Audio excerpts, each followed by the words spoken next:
bubog yan.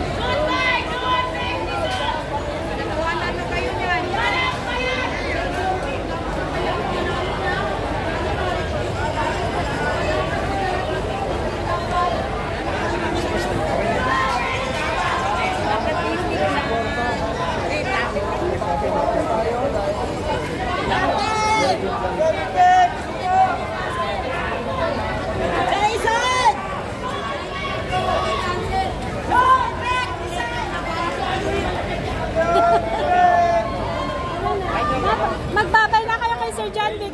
Bye, Sir John Vic! Bye-bye! Ayaw mabuhay! Si Tatay Dudong!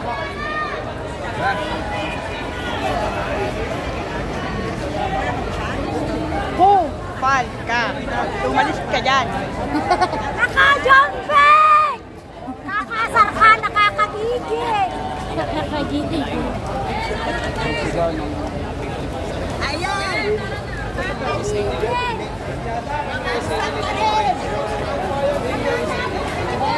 Yung mga lodi natin, oh. Hi guys! Shout out po sa and friends! Thank you! Thank you! Sisigawan ng mga kaliwanag ng isara ay bakit alam nila na natututo ang mga sanay nila at sige sa ano po wala ni isa na ang pwedeng mangungurakot. Tara!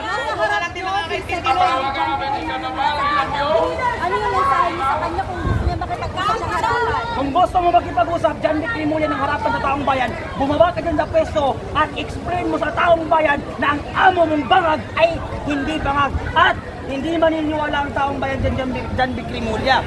Kung hindi siya magpapadrug test, kailangan yung magpadrug test, hindi lang ang amo kung hindi pati ikaw. Pumuputi na ang buhok mo, wala ka pa rin utak. So, gusto niyo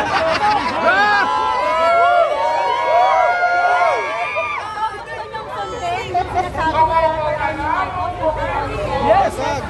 Bakit? Kung gusto nila na ang taong bayan ay maniwala pa sa kanila, kailangan nilang gawin yon para maipakita sa taong bayan totoo na ang binibintang sa kanila ay hindi totoo. Nagsasagawa na yung ICI ng investigasyon sa mga yung flood control.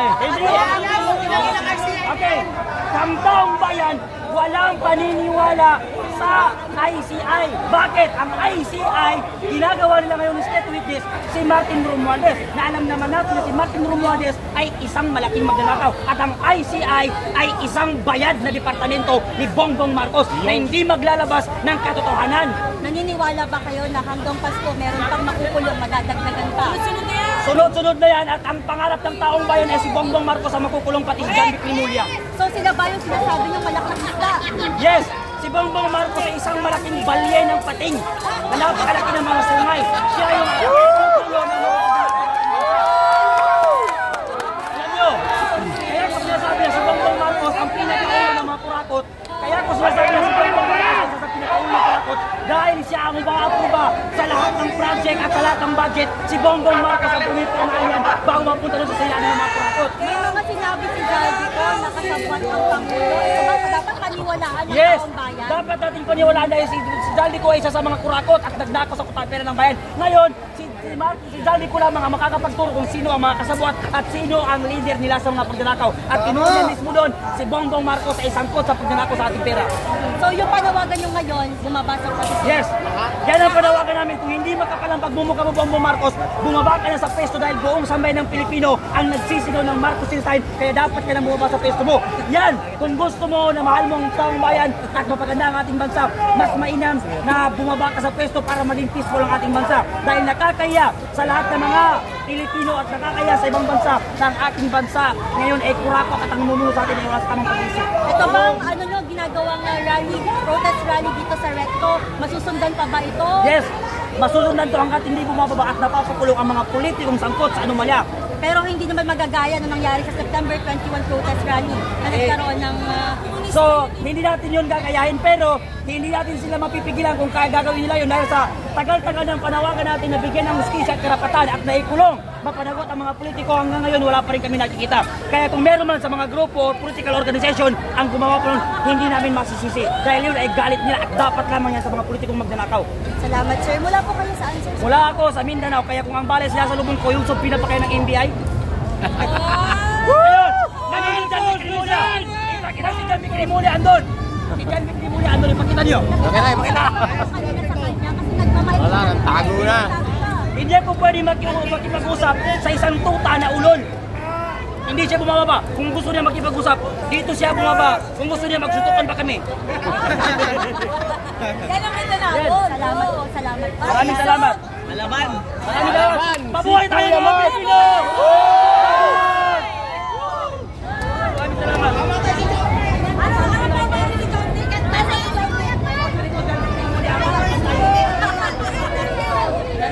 Sabi ko sa'yo, kumukuti ng buhok mo. Wala pa. I-discuss tayo sa mabuti natin kung sila maghintay. Wala. Wala siya.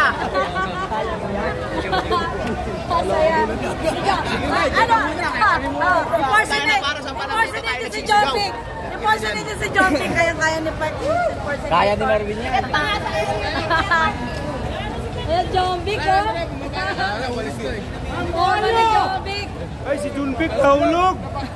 Nauna-hulog! Yo, Jompik! Ay, nahulog! Si Junbik!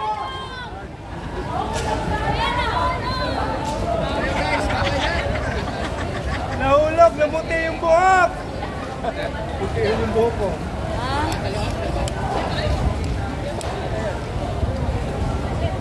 Oh, ano na, papaalam na tayo?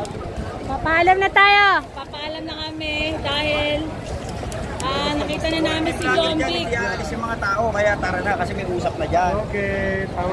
Alis na kami. Mamaya magla-live ako pag uwi ko. Abang kayo sa live ko, ha?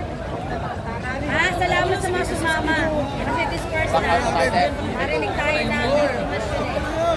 Pinatanggal ng tayo daw. Laban, Pilipinas. Bapak na tayo. Hindi nakalimutan ko, bawal nga pala mag-live na dito. Tara na, guys. Sino ba yan? Si Chico Matos. Hindi na sa atin yan. Si ano, vlogger yan. Vlogger yan. Melvin, picture tayo mga vlogger tayo.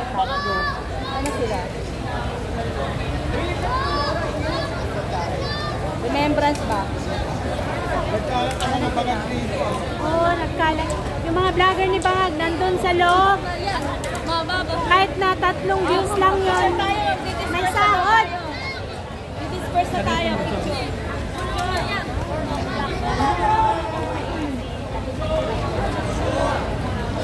Sige.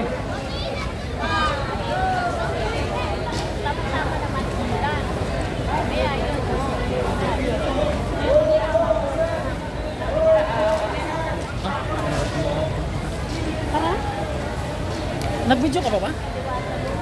Nag-video kayo. Inabot ko ng 8 eh.